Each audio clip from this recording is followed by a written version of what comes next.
You're listening to episode 115 of the Master Your Mind, Business, and Life podcast. This week, I am serving up a dose of law of attraction, self-love, mindset, flow versus force, and beyond with the change catalyst, Visa Shanmugam. Visa grew up in a traditional conservative Indian family. At 21, after an arranged marriage, she and her husband moved to the United States. It was a difficult time in her life, and Visa struggled to find her place in the world. On top of this, she was diagnosed with a life-altering autoimmune disease in her early 20s. Visa went from living with a debilitating diagnosis and in fear and depression that went along with it to now living a life and career of her dreams. Because of her life experiences, she has a unique take on helping women shift from feeling like a powerless spectator of their life to becoming a powerful creator of their future. Applying radical self-love and spirituality principles, Visa guides her clients in identifying the patterns, pressures, and self-loathing that's holding them back so that they can lead a fulfilling, engaged, and meaningful life. If something resonates with you during this week's episode, I invite you to share it with me by taking a screenshot and sharing it with me on Instagram, tag me in it at MindToBizLife, or send me a DM, or share this episode with a friend or family member. Sharing is how we increase our reach, and it's how you can help us get the podcast into the homes, cars, and earbuds of many. Are you ready to meet Visa? You know what to do. Tune in, turn it up, let's go. You're listening to Master Your Mind, Business, and Life. Conversations with everyday world shifters, truth seekers, and rule breakers. Here's your host, Lauren Smith. Hey everyone, it's Lauren Smith. Welcome back to another episode. Today's guest is Visa Shanmugam, and Visa describes herself as a change catalyst for professional women who are highly accomplished, yet finds themselves chasing happiness. She helps them shift their mindset, speed up success while slowing down life, and get them out of their heads and dive deep into their hearts. Hi Visa, welcome to the show. I'm so happy that despite the current pandemic, you are still able to join me for our call. Are you kidding me? I've been so excited about talking to another human. I know, right? I'm starting to get to that point too. At least another adult human, because yes. Sometimes you can only get so much from your kids. Yep. Aside from my husband and my kids, you're probably the first person I'm talking to in a while. Oh, well, hey, I think that might be mutual as well too. And I just have to say, I'm also thankful for Mac Monroe, who's been a frequent guest on the podcast. He connected us, and let me tell you, Mac always connects me to the best people. So I know this conversation is about to be a goodie. Oh, thanks, Mac. Well, just from the bio that you shared with me, I think it's fair to say that you've had quite the life journey. Will you share with us a little bit about yourself and what got you to this point in life? Yeah, absolutely. So I grew up in India, the UK, and I've lived in the US for the longest period of my life. And I was a good Indian girl, very conservative family. I was a rule follower. And I did all the things that you're supposed to do growing up, right? Go to college. I got an MBA, started my corporate career. And fortunately or unfortunately, I got diagnosed with an autoimmune disease that kind of robbed me of my 20s. And I really struggled with joint inflammation and just chronic health issues. I went from being a really healthy 21-year-old to laying in bed most of the time. Wow. So I went through quite the spiral of depression, trying to figure out my place in the world when I was so dependent all of a sudden on my new husband. So for 11 years, I swallowed pill after pill after pill. And something happened after I had my second baby.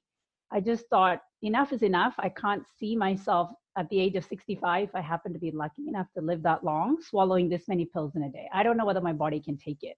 Yeah. And that was kind of my awakening, that very first inner talk I had that went away from the negative to the positive side of, I wonder what's out there for me. And so I went down this rabbit hole of researching doctors and other treatments. For the first time in my life, I went against the grain and did my own thing. I asked my husband for his support, and I was like, let's spend all this money. Let's go see a private doctor that's going to help me change my life. And it was a big risk that we took. But 6 months after I made that decision, my life looked entirely different. Wow. I was off of most of my meds. My energy levels were back up. My mental fog had cleared. I mean, it was just such a deep physical transformation. And after that, I decided to start my own business. That in itself was an evolution. One thing led to another. I ended up in network marketing, which for people listening, I mean, it is a gateway to personal development. That's what network marketing did for me. I realized how much self-hatred and self-judgment I carried for myself, even though I'd had the most stable life in terms of parents and friends and money and things like that. And once I hired my first life coach, I was addicted. Yeah. It was just such a different way of thinking and believing and living. I felt like I had freed myself from this inner cage I was living in. And that eventually led to me becoming a mindset coach myself, because I realized that so many people live a jaded life. On the outside, it looks like a great life, but on the inside, so many of us suffer quietly. Wow, that is so powerful. Since your mindset shift, have you noticed anything physically different within your body? Maybe even how your autoimmune disease, like maybe it flares up, or how you're controlling it? Like, did your mindset almost help you in that way of, I don't want to say balancing, because I tend to steer clear of the word balance, but I think I have to use it, balancing what's going on in your physical body with how your mental reaction is to everything? 100%. I remember when I was physically debilitated, that would be so much judgment and self-hatred against my own body. Yeah. I would just hate it so much. Like, why am I the only one in my entire family to suffer such a thing, right? But once I started looking into my mindset and shifting my thoughts and my beliefs, I started embracing my body more, being kinder to it.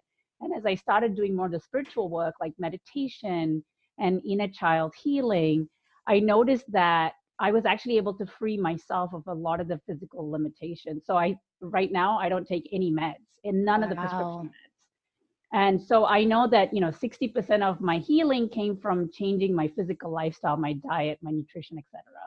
But I know the other 40% of the healing has come from all the spiritual and mindset work that I have done. I can imagine that there are people right now who, oh my goodness, they are probably forced to slow down in this current state of world. Things can be, I don't know, a challenge for people to really have to change their pace. And especially for those who are used to a hustling fast life, it's almost like they depend on that hustle to kind of escape the reality, or not have to slow down and think about mindfully, think about their life. Slowing down can be a big difference. What do you think people right now who are listening and they're like, okay, coronavirus has me inside, my entire life has changed, now I'm forced to sit with my thoughts. What can they do to add to their daily life to enable more flow and ease? I think looking for stillness. I know we're already being forced to be still, right? More still than we have been before.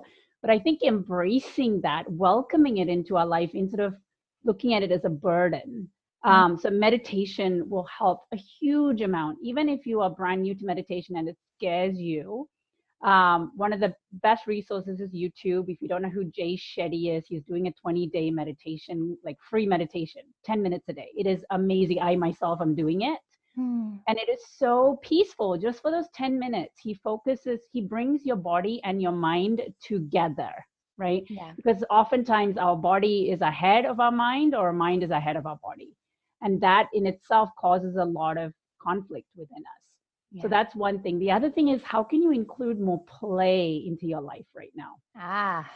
Play is so important. If you have little kids, that can be especially challenging now. I'm sure we're all getting into more arguments than ever because we are being forced to be with each other all the time. There's no break.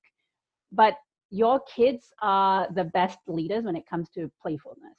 Follow their lead. When they ask you to come play with them, make it in a way that you also can enjoy it. So my boys are into Legos, and I cannot stand Legos. But I'll sit with them and I'll just watch them play. And it's just fascinating, their imagination, and just try to make everything as fun as possible. So last night we had charades with all our family members around the country, and we figured out how to do that tech-wise.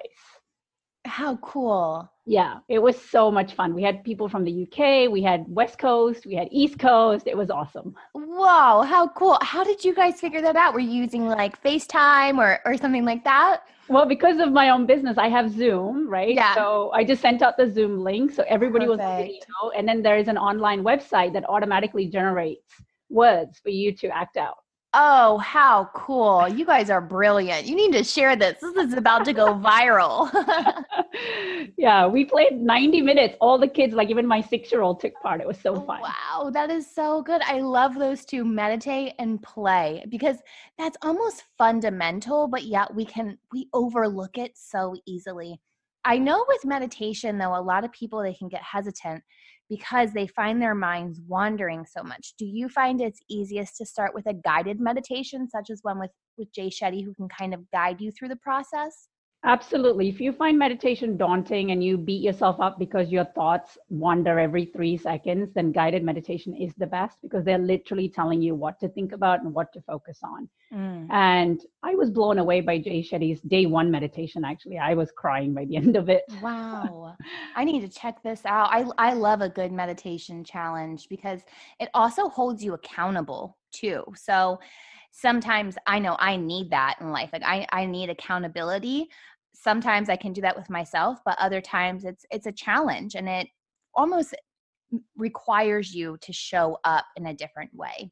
Absolutely. And especially, as we live and experience this pandemic, life is so uncertain from day to day. Like nobody knows what's going on, right? No one. Yeah. And we can look at the news and completely feel panicked and overwhelmed and depressed because nobody has any answers. And what's happening is we're looking for certainty outside of us.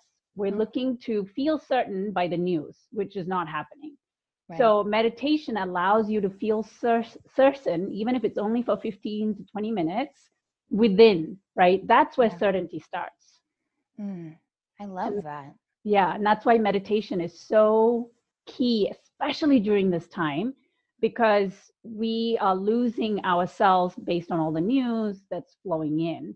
Instead, why don't you turn within and find for yourself what feels certain within you? Yeah, get the outside chatter out of your head, and going within, you are sure to find a whole depth of yourself that you probably weren't consciously aware of. Absolutely. Our inner self, our higher self, is always trying to communicate with us. But there's so much outside chatter that it drowns that out, because it is quiet. It whispers a lot. It doesn't yell and shout to grab our attention. So the only way to hear our higher self, our creative self that has these genius ideas, is to get still, and it's to get quiet. I know that when we got on the call, we were chatting, and we have kids who are the similar age. And of course, this is also a time where parents have their kids at home, and many are now homeschooling in a sense, which requires a level of patience that some people may struggle with. They may tend to yell or snap at their kids and then feel guilty afterwards, because that's not really how they want it to act in the moment. What can we do to be a better, more patient parent? One is to take time for yourself. I think a lot of us lash out on our kids, and we don't have the patience that we wish we had with them, is because we haven't given anything for ourselves. Yeah. So if it's getting up and moving your body 10 minutes before they wake up, do that. If it's having a quiet cup of coffee, do that. Like, you have to fill your cup first. And then give yourself grace. Like, don't try to do everything perfectly, right? I think we all tend to fall into this trap of, I have to homeschool them and do it as good as school so they don't maybe fall behind when they get back to school. Yeah. Take that idea out, and just, they're just little kids. They have maybe not no idea, but they're very confused right now. And for me, what I've found is, one, I get on my knees and talk to them on an eye-to-eye level, right? And then it's just to give yourself lots and lots of grace and to go with the flow. Like last Friday, we have a loose schedule. Monday through Thursday went pretty decent. Friday, my 6-year-old refused to do anything on that schedule. And you just have to let it go. Yeah. You don't fight it. Just go with the flow, because like us, we have our own intuition. Our kids have their own intuition. Yeah. And they're actually better in tune with their intuition than we are. It's also kind of, some days you just wake up and you don't feel like doing something, Exactly. Like, I thought I was going to get all this work done today, but I woke up and I'm not really feeling it. So sometimes it's okay that we give ourselves that permission, but we forget that our kids need to have that permission too. Absolutely. So yes, one, start with being more patient with yourself. Give yourself more time, which then will reflect with your kids.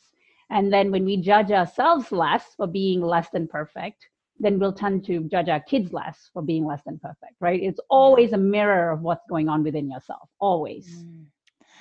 What do you do to kind of fill your cup up?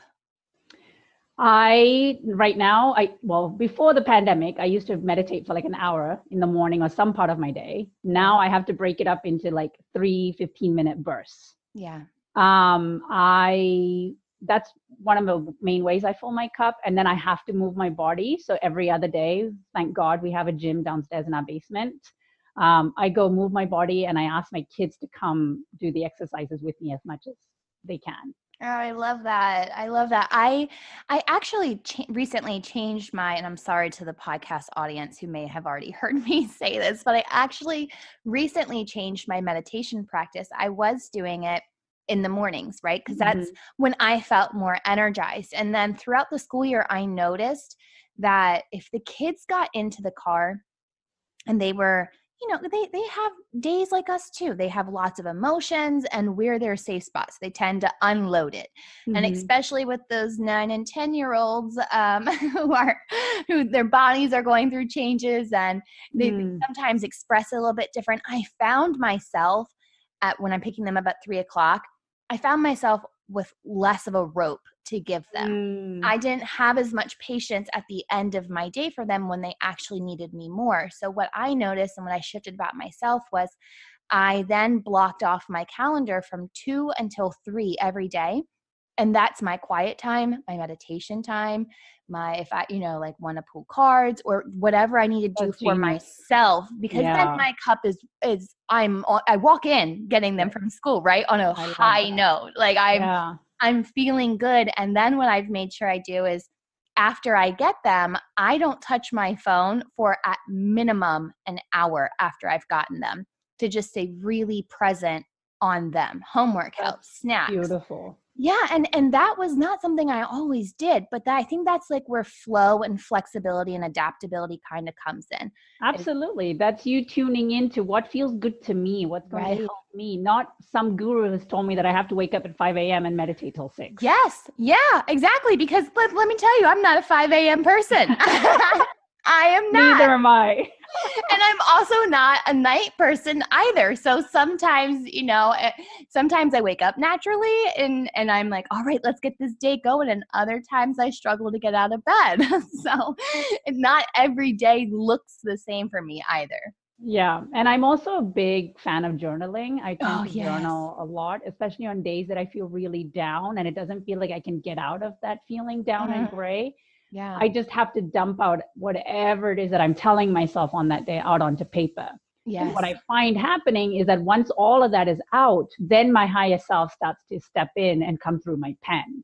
Like everything is going to be okay. You've got this. You're just taking it one step at a time. I love you so much, Yeah. So journaling for me really helps. Just it's an outlet for me to get all my negative thoughts out so then I can hear my higher self. Do you sometimes feel, I'm a big journaler too. Do you sometimes feel that when you're journaling and you get all that negative stuff out, that you're able to look at in a new lens and be like, okay, I don't really believe that to my core. Yes, 100%. Yeah, like it's just a passing moment. It's a passing emotion or feeling, but in your core self doesn't feel that on a daily basis. Or absolutely, it's not a belief of yours about yourself or what you're feeling. And another thing that I really found helpful is, it doesn't happen all the time, but one time I just finished meditating and my 6-year-old had walked in and I was feeling especially down that day, and he came and gave me a hug and I started crying. And as parents, I think we want to hide our true feelings and promote this exterior of I've got it all together, I'm super strong, because we're so worried about upsetting our kids.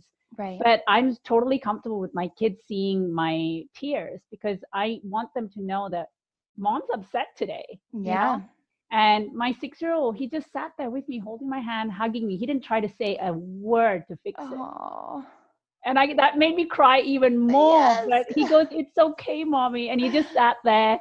And I was like, this is the most beautiful moment I've had with him, Yeah. And you will forever remember that moment too. Like it's going to be one of those that goes down in your mom banks as like top 5 favorite moments. Absolutely. And to him, he knows it's okay to cry and Yes. let our emotions out. It's not a terrible thing. Yeah, my kids, I'm one of those people who sometimes my outlet is crying.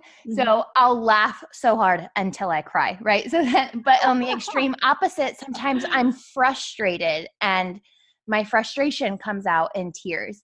And I think my girls know that about me because they'll be like, "Mommy, are you crying?" And I just say, "Yeah, I'm just really frustrated right now." So they know why, but I think especially my older now knows that it's just one way for me to release.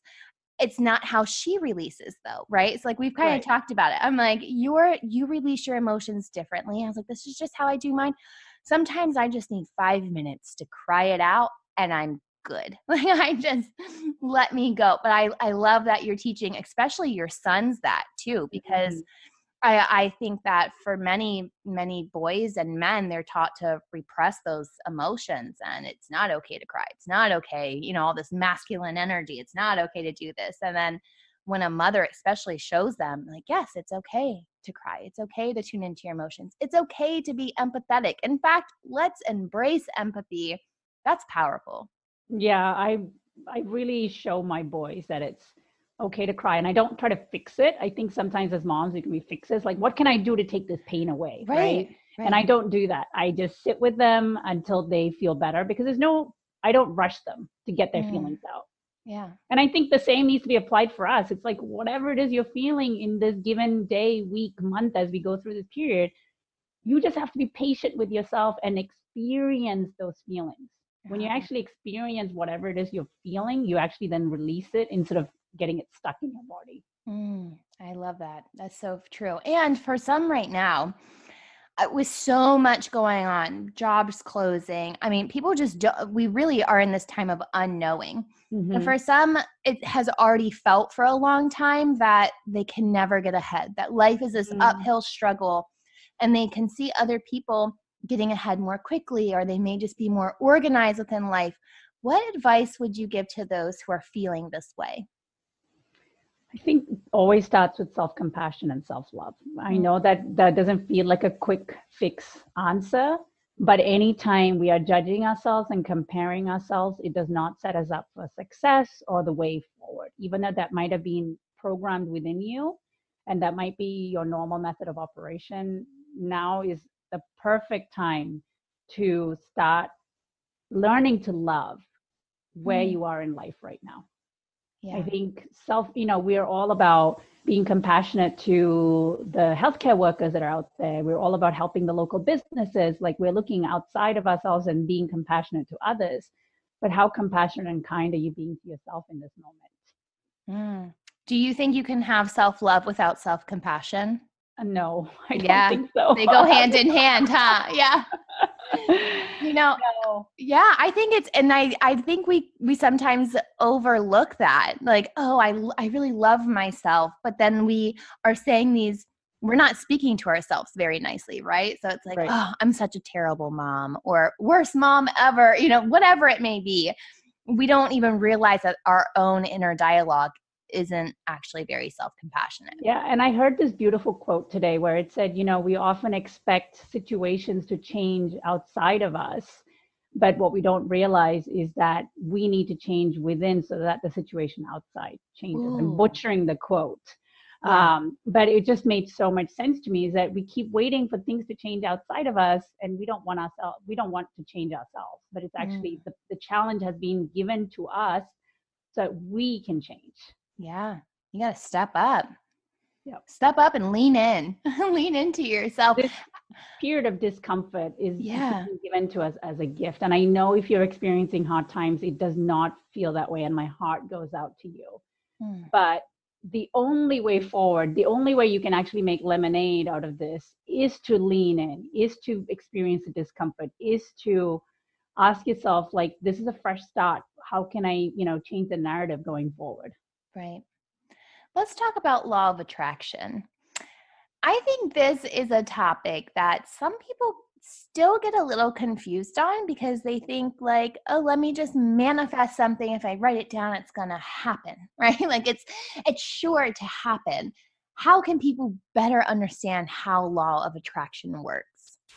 I think of law of attraction as a dance co-creation. So the universe wants you to first step up and show that you're serious, you have skin in the game in order to manifest something. And so, what action are you taking? So for instance, like one of my biggest things that I want to manifest is like a first class trip for my entire family to Bora Bora, right? I don't know when that's going to happen, but I've already, I know exactly where I'm going to be staying at. I've looked at the amount of money it's going to take. So what do I have to save?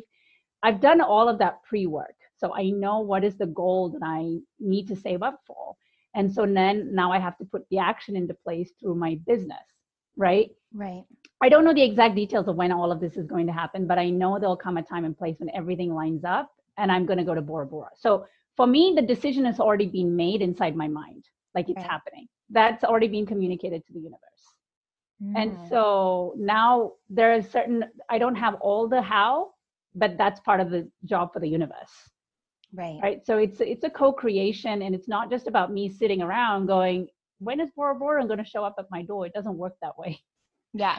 But can I dream about it every day? Absolutely. Can I pretend like I'm walking on the beach and pretend my beach house? Yes, absolutely. And I do that in my meditation, my visualizations. Do you think that law of attraction can still happen if there are fears attached to it? So let's say I'm sitting here right now and I'm like, oh, I really want to live in a big mansion, right? So I'm sure there's someone right now who's picturing this, not really me, but their subconscious mind is like, well, how will you pay for it? Who's going to clean that? Is all of your family going to move in with you? And so there are these subconscious fears. Does that mean that that's not actually something that we really want to manifest because we have so many fears attached to them? I would say it's a sign that you need to work through all that. So your desire shouldn't be doubted, but I think all the other stories that you tell yourself need to be questioned and cleared up. So who told you that if you have a big house that you need to have extended family members come live with you, right? Who told you that it's not nice to not share? Like, where did you learn that it makes you a greedy person to have all of this space and not share it with others? Right. Like, that is the belief that you need to clear up and reframe it, that it's okay to have all of this luxury and be able to receive, right? A lot of people, I think, when it comes to law of attraction, are very scared of receiving. They're not able to receive openly. There's a lot of judgment attached to receiving abundantly. Yeah. So we need to look at what is holding you back from receiving abundantly. Who told you it was a bad thing, or who told you were going to be judged, right? Fear of judgment is huge for people. So I always say, law of attraction is a great way to start clearing up all of these subconscious and unconscious beliefs that you have that's blocking you from getting you to the thing that you want. Do you have any type of journal prompts or anything that you advise people to do to kind of rewrite their beliefs and get clear on that? I always start with, what do you want, right? I think a lot of us are very unclear on what it is we want. We know what we don't want. Yeah. I don't want to feel this way. Okay, well, what do you want to feel? Let's start there. Right. So, if you want a mansion, like, how many square feet do you want it to be? Like, what do you want your bedroom to look like, your kitchen to look like, your garden to look like? So always start with, what do you want? And then, as you write that, you're going to have a lot of doubts come up about, how can I afford this? There's no way this is going to happen. So then you write out every single one of your, what we call limiting beliefs that tells you can't have that dream. Right. And then I would examine each and every single one of those beliefs. I mean, it's work. Like, this journaling business, it's work. Yeah. But anything worthwhile having takes work. And I would rather do the inner work than get myself burnt out doing just the external work. Yeah. And I think it's important too to note that where a lot of people, I think, who really aren't on the journaling train, such as we are, is that there is so much power in writing it down and just getting it out of you. I once did an entire exercise on my beliefs about men. And of course, it was good beliefs and bad beliefs, right? And I didn't even realize any negative beliefs that I had. Like, it was not a conscious thought. But when I started to really dive into it, I was like, wow, I don't even want to have that belief. And you realize that in your core, that doesn't even sit well with you. And it almost motivated me to want to change that belief for myself, not for anyone else. And I think wanting to do it for yourself is so strong and powerful, because you can't do it for anyone else. That's where a lot of times I think people, I don't want to say fail, but that's where it can feel like failure to them, because they don't have the right intention behind it. Absolutely. And, going back to the example of having the mansion, like, who do you know that lives in a mansion, and how do you judge them? Ooh. Right? If you tend to pass certain judgments about that person, then technically you're passing that judgment on yourself when and if you get that mansion. Yeah. So those very judgments are the things that are acting against you from getting your desires. Ooh, that's some truth you just dropped right there. One way I didn't even think of looking at it, and that is so true. Yeah. And to see, take a step back and just see how you see that person, because you're right, that is a reflection of yourself. Yeah. I mean, that happens. We all want more money, right? Then look at a person who has a lot of money, has a lot of wealth. Do you judge them to be too greedy, too selfish? They probably got that money in not so honorable ways. Like, what are the judgments you're passing against them, right? Right. Yeah. Oh my goodness. Yeah, I could think of so many. And then you flip the script and you're like, okay, now I have that money. Do I want people to be saying that about me? Yeah. It really makes you think. And then you stop judging the others. When you realize that, you immediately stop judging others. You're like, wait. Wow. The judgment actually stops you from receiving the very thing you want. And that's so important, especially, I mean, it's important all the time, pandemic or not. But I feel, especially as we're going through this, there is so many judgments on people of, well, you should be staying home. And, I mean, I can't even get on Facebook anymore at this point, because there's so much judgment without context even. Right. So, and it's almost, it brings you down. It brings just your energetic vibration down to not be, on your news feed and seeing so many uplifting things, but instead be just hammered with negative things. Yeah, we stopped listening to the news in our house. Yep. My dad thinks we're crazy for not listening to the news, but I'm like, Dad, it doesn't fill me with joy. So why would I listen to the news? Oh yeah, I feel you. We stopped listening to the news years ago. I mean, like now, like the other night, like the president was talking, right? And we could have streamed it on YouTube, but I was like, oh, I'll just hit the key points when we're done. Exactly. I can't even listen to the whole thing, but I noticed when we were even turning on our local news, it was when my oldest was probably 5 or 6.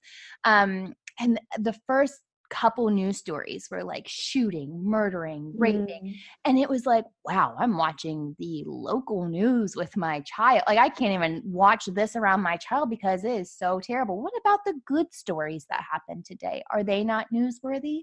I know. We see such few uplifting stories. So, I mean, the news isn't really the news anymore. The news is, it's fear mongering. That's what I feel it to be. So we haven't listened to the news in years in our house. Oh, I love that we're aligned on that, because we are aligned on so many things. I know. I love it. Mac knew what he was doing when he connected us. That's for sure. Now it doesn't happen every day, but I try and get my kids, all as a family, we all try to meditate 5 to 10 minutes in the evening, right before bedtime. I love that. How are you doing that with your kids? I'm intrigued to know. So my husband has Headspace, which is, they have 6 to 7 minute short meditations. Yeah. And my son, my 6-year-old, will sit on my lap while we meditate. And he loves it when he puts out one of his hands, and he'll spread out his fingers. And I will use my pointer finger and trace around his entire fingers in his hand, if that makes sense. Yeah. Like as though I'm drawing on a piece of paper, but I'm not. Right. That helps him focus and just watch me tracing his fingers. Interesting. As we meditate, because he needs something for him to keep him still. So the meditation is on in the background, and then my 9-year-old is actually the harder one. He's a shuffler. But he knows, like, when mom and dad put that meditation on, it's a short 7 minutes. You just got to sit through it. I like it. Yeah, my kids, it's so funny. They know a couple chants. Mhm. And like every so often they'll just like start doing like these like chants at the dinner table. And I'm like, I wonder what what people would think, like who have never heard a chant before. Like, what are you teaching your kids? But I noticed that my youngest will just start doing it while she's playing with Barbies. That's And awesome. isn't it cool? And like they don't even, I don't think, well, I know she's not conscious of what it means or anything like that. But I'm like, yeah, girl, keep going. Part of her soul just needed to chant Yeah. that in that moment. And she just Right? lets it out. She doesn't judge. She just does. How cool. And I know for our listeners, you mentioned Headspace. One of our frequent podcast guests, who's a psychotherapist, Sherelle Turner, she actually writes meditations for Headspace and Calm. So I'm sure your family's probably heard at least one of hers, but for anyone listening, those are really great apps and resources to get started on. There's so many different Meditation. meditation apps. Yes. Wonderful. So many good ones. We actually also just started to keep our bodies moving. And we actually did this. It's so funny that I feel like we have to say like pre-pandemic now. Nothing I thought I would ever say in my lifetime, right? Like that was before the pandemic and then there is after the pandemic. Yes, like right now we're still in that in between, but pre-pandemic, we rolled out our yoga mats. And even on YouTube, they have this really cool kids yoga, and it's not yoga like adults would do it. It's actually story time yoga. And it's, I don't know, maybe 10, 15 minutes long. And the woman just like takes you through like these really cool stories and has a green screen behind her. So it's very interactive, but you're moving and using your body and being mindful while doing it. So also a really cool source to check out. Maybe your youngest son might like something like that too. Well, I do Beachbody, which is an app, and in that they have yoga, and it's all for grown-ups, right? But I have found him where he's turned on the yoga and he's done the whole thing by himself. That's so cool.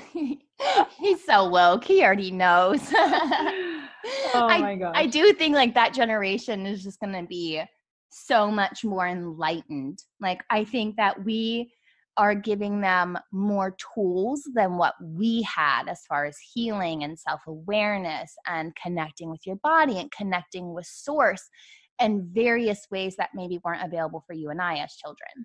Absolutely. And I'm so proud of that we get to be that mom that introduces them to all of these amazing ideas. And, I talk to my kids all the time about law of attraction, anytime they want something. And I'm like, well, first put it out to the universe, feel the feelings as though you already have it, and then start brainstorming on how can you make it happen. Yes. Yeah, because you have to have intentional action to follow up with it as well. Absolutely. So they talk about the law of attraction all the time. Like yesterday, we did a big drive around the Kenwood area here in DC to go take a look at the cherry blossoms.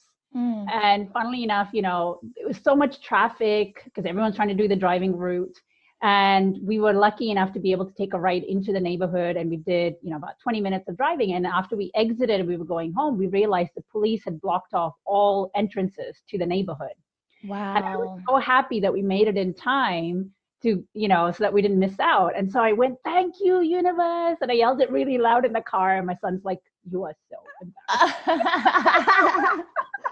You're like, hey, I'm just practicing what I preach. I love it so much, Lisa. I know our audience is just going to want more of you in their lives. Where can they go to connect with you further? Well, I'm very active on LinkedIn. You can find me under my name, Visa Shanmugam. So I am Visa, like the credit card. And Visa Shanmugam, you can find me on Instagram under the same handle, Visa Shanmugam. And my website is www.visalakshi.com. And I forgot, I actually have a Facebook group called Soulful Success. So it's spelled SOULFULL. Okay. Soulful Success. And I'm actually doing 30 days of certainty during uncertain times.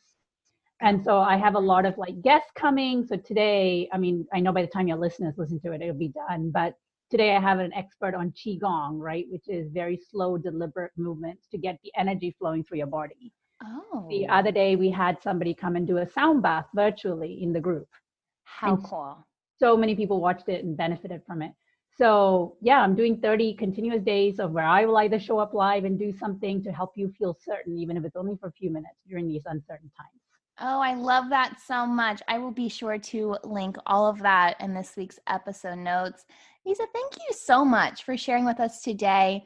The information has been valuable and relevant, especially at a time like this, but your light has just shined and has made my entire day so much better.